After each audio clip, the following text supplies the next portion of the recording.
नमस्कार दोस्तों, एजुकेशन 24 में आपका स्वागत है। दोस्तों आज का वीडियो बहुत ही खास होने वाला है क्योंकि आज के इस वीडियो में आपको बीए फर्स्ट ईयर के फर्स्ट सेमेस्टर में आपका सब्जेक्ट है हिस्ट्री, उसके अंदर कौन कौन से क्वेश्चन आने वाले हैं। इस वीडियो के अंदर मैं आपको आने वाले क्वेश्चन के बारे में बताऊंगा, तो आप इस वीडियो को पूरा अंत तक जरूर दिखिएगा क्योंकि इस वीडियो से आपको बहुत कुछ सीखने को मिलेगा जो कि बीए एग्जाम में काम करेगा। तो आइए देर न करते हुए वीडियो को शुरू करते हैं और बीए फर्स्ट ईयर के फर्स्ट सेमेस्टर में आपका सब्जेक्ट है हिस्ट्री, उसके अंदर जो भी क्वेश्चन आने वाले हैं उन आने वाले क्वेश्चन के बारे में जानते हैं। दोस्तों आगे बढ़ने से पहले मैं आपको एक बात बता दूं कि इस वीडियो के अंदर मैं आपको लघु उत्तरीय प्रश्न और दीर्घ उत्तरीय प्रश्न दोनों तरह के प्रश्नों के बारे में बताऊंगा। तो आप इस वीडियो को स्किप किए बिना पूरा देखिएगा ताकि आपको दोनों तरह के प्रश्नों के बारे में पता चल सके। तो आइए देर न करते हुए वीडियो को शुरू करते हैं और सबसे पहले हम लघु उत्तरीय प्रश्नों के बारे में जानते हैं। तो यहाँ पर दोस्तों लघु उत्तरीय प्रश्नों में पहले प्रश्न की बात की तो यहाँ पर दोस्तों आपका पहला प्रश्न दिया हुआ है, भारतीय संस्कृति की विशेषताएं लिखिए। यानी कि पहला प्रश्न कह रहा है कि जो भारतीय संस्कृति है, यहाँ पर दोस्तों आपको भारतीय संस्कृति की जो भी विशेषता है, यहाँ पर दोस्तों आपको पहले क्वेश्चन के अंदर भारतीय संस्कृति की विशेषता लिखना है।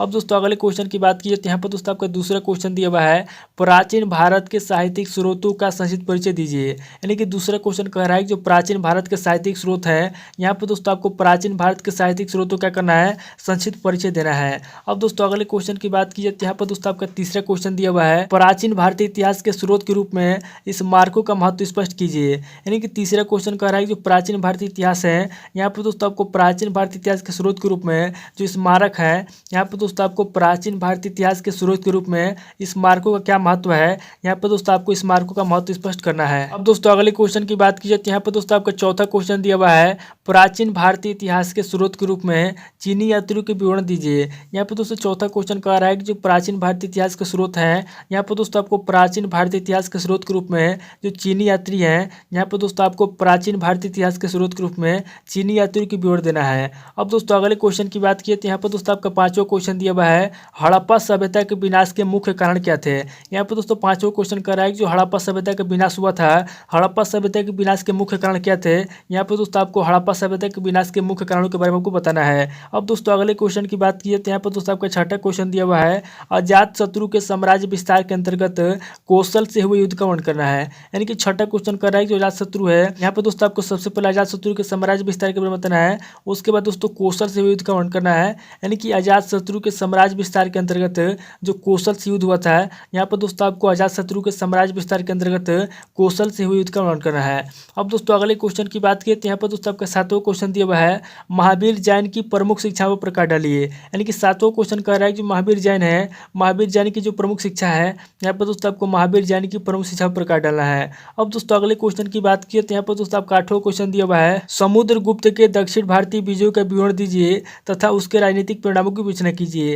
यहाँ पर दोस्तों आठवां क्वेश्चन कह रहा है कि जो समुद्रगुप्त है, यहाँ पर दोस्तों आपको समुद्रगुप्त के दक्षिण भारतीय विजयों का विवरण देना है और उसके जो राजनीतिक परिणाम है, यहाँ पर दोस्तों उसके राजनीतिक परिणामों की विवेचना करना है। अब दोस्तों अगले क्वेश्चन की बात की तो यहाँ पर दोस्तों आपका नौवां क्वेश्चन दिया हुआ है, गुप्त काल प्राचीन भारतीय इतिहास का स्वर्ण काल था, इस कथन की व्याख्या कीजिए। यानी कि नौवां क्वेश्चन कह रहा है कि जो गुप्त काल है, गुप्त काल प्राचीन भारतीय इतिहास का स्वर्ण काल था, इस कथन क्या करना है, इस कथन की व्याख्या करना है। अब दोस्तों अगले क्वेश्चन की बात की तो यहाँ पर दोस्तों आपका 10वां क्वेश्चन दिया हुआ है, शशांक कौन था, शशांक का परिचय दीजिए। यानी कि 10वां क्वेश्चन कह रहा है कि शशांक कौन था, यहाँ पर दोस्तों आपको शशांक के बारे में बताना है, यानी कि शशांक का परिचय देना है। अब दोस्तों अगले क्वेश्चन की बात कीजिए तो यहाँ पर दोस्तों आपका 11वां क्वेश्चन दिया हुआ है, नागभट्ट द्वितीय की उपलब्धियों का वर्णन कीजिए। यानी कि जो नागभट्ट द्वितीय है, यहाँ पर दोस्तों 11वें क्वेश्चन के अंदर आपको नागभट्ट द्वितीय की जो उपलब्धि है, नागभट्ट द्वितीय की उपलब्धियों का वर्णन करना है। अब दोस्तों अगले क्वेश्चन की बात कीजिए तो यहाँ पर दोस्तों आपका 12वां क्वेश्चन दिया हुआ है, जय सिंह सिद्धराज का परिचय दीजिए। यानी कि 12वां क्वेश्चन कह रहा है कि जय सिंह सिद्धराज कौन था, यहाँ पर दोस्तों आपको 12वें क्वेश्चन के अंदर जय सिंह सिद्धराज का परिचय देना है। अब दोस्तों अगले क्वेश्चन की बात की तो यहाँ पर दोस्तों आपका 13वां क्वेश्चन दिया हुआ है, सियक द्वितीय के बारे में आप क्या जानते हैं। यानी जो सियक द्वितीय है, यहाँ पर दोस्तों आपको 13वें क्वेश्चन के अंदर सियक द्वितीय के बारे में बताना है कि सियक द्वितीय के बारे में आप क्या जानते हैं। अब दोस्तों अगले क्वेश्चन की बात की तो यहाँ पर दोस्तों आपका 14वां क्वेश्चन दिया हुआ है, हर्ष काल में सामंतवाद के उद्भव प्रकाश डालिए। यहाँ पर 14वां क्वेश्चन कर रहा है जो हर्ष काल है, हर्ष काल में जो सामंतवाद का उद्भव है, यहाँ पर दोस्तों आपको हर्ष काल में सामंतवाद के उद्भव प्रकाश डालना है। अब दोस्तों अगले क्वेश्चन की बात की जाए तो यहाँ पर दोस्तों आपका 15वां क्वेश्चन दिया हुआ है, पुरुषार्थों का महत्व क्या है। यहाँ पर दोस्तों 15वां क्वेश्चन कर रहा है जो पुरुषार्थों है, यानी जो पुरुषार्थ है, पुरुषार्थ का क्या महत्व है।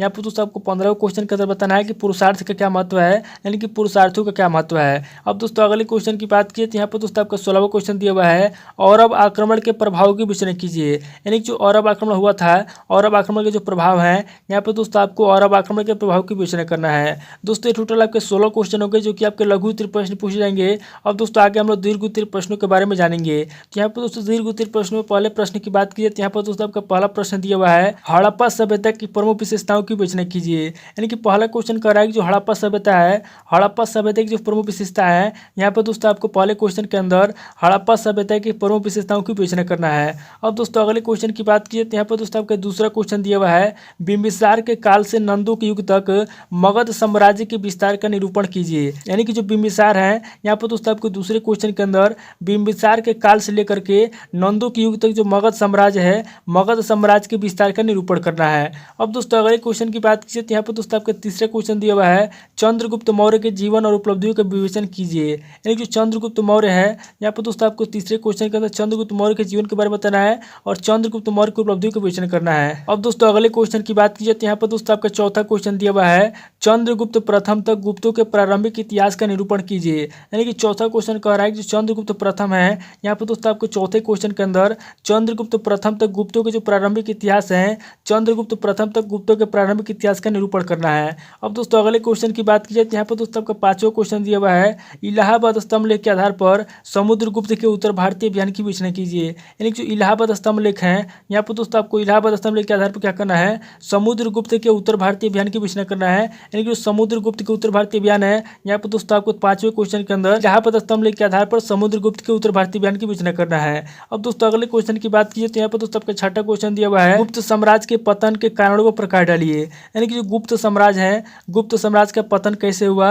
गुप्त साम्राज्य के पतन के कौन कौन से कारण हैं, यहाँ पर दोस्तों आपको छठे क्वेश्चन के अंदर गुप्त साम्राज्य के पतन के कारणों पर प्रकाश डालना है। अब दोस्तों अगले क्वेश्चन की बात कीजिए तो यहाँ पर दोस्तों आपका सातवां क्वेश्चन दिया हुआ है, एक विजेता के रूप में हर्ष की उपलब्धियों की समीक्षात्मक मूल्यांकन कीजिए। यानी कि सातवां क्वेश्चन कह रहा है कि जो हर्ष है, हर्ष की जो उपलब्धि है, यहाँ पर दोस्तों एक विजेता के रूप में क्या करना है, एक विजेता के रूप में हर्ष की जो उपलब्धि है उसकी समीक्षात्मक मूल्यांकन करना है। यानी कि उसकी उपलब्धियों के बारे में आपको बताना है। अब दोस्तों अगले क्वेश्चन की बात कीजिए तो यहाँ पर दोस्तों आपका आठवां क्वेश्चन दिया हुआ है, मिहिर भोज की उपलब्धियों पर प्रकाश डालिए। यानी कि जो मिहिर भोज है, यहाँ पर दोस्तों आपको मिहिर भोज की उपलब्धियों को क्या करना है, मिहिर भोज की उपलब्धियों को प्रकाश डालना है। अब दोस्तों अगले क्वेश्चन की बात कीजिए तो यहाँ पर दोस्तों आपका नौवां क्वेश्चन दिया हुआ है, पृथ्वीराज तृतीय की उपलब्धियों का वर्णन कीजिए। यानी कि जो पृथ्वीराज तृतीय है, यहाँ पर दोस्तों आपको पृथ्वीराज तृतीय की जो उपलब्धि है, पृथ्वीराज तृतीय की उपलब्धियों का वर्णन करना है। अब दोस्तों अगले क्वेश्चन की बात कीजिए तो यहाँ पर दोस्तों आपका 10वां क्वेश्चन दिया हुआ है, प्रमुख हिंदू संस्कारों का वर्णन कीजिए। यानी कि जो प्रमुख हिंदू संस्कार है, यहाँ पर दोस्तों आपको 10वें क्वेश्चन का क्या करना है, प्रमुख हिंदू संस्कारों का वर्णन करना है कि जो भी हिंदू संस्कार होते हैं, कौन कौन से प्रमुख हिंदू संस्कार होते हैं,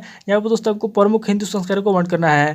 दोस्तों टोटल आपके 10 क्वेश्चन हो गए जो कि आपके दीर्घ उत्तरीय प्रश्न पूछे जाएंगे। तो दोस्तों इस वीडियो के अंदर मैं आपको लघु उत्तरीय प्रश्न, दीर्घ उत्तरीय प्रश्न दोनों तरह के प्रश्नों के बारे में बता दिया। आप इन दोनों तरह के प्रश्नों को नोट कर लीजिए और किसी किताब से सीरीज से मिलाकर के याद कर लीजिए। दोस्तों आज इस वीडियो को मैं पे स्किप करता हूँ, मिलता है आपसे नेक्स्ट वीडियो में। अगर आपको वीडियो अच्छा लगा तो वीडियो को लाइक कीजिए, शेयर कीजिए, कमेंट करके बताइए कि आपको नेक्स्ट वीडियो की इस टॉपिक के ऊपर चाहिए। थैंक यू दोस्तों।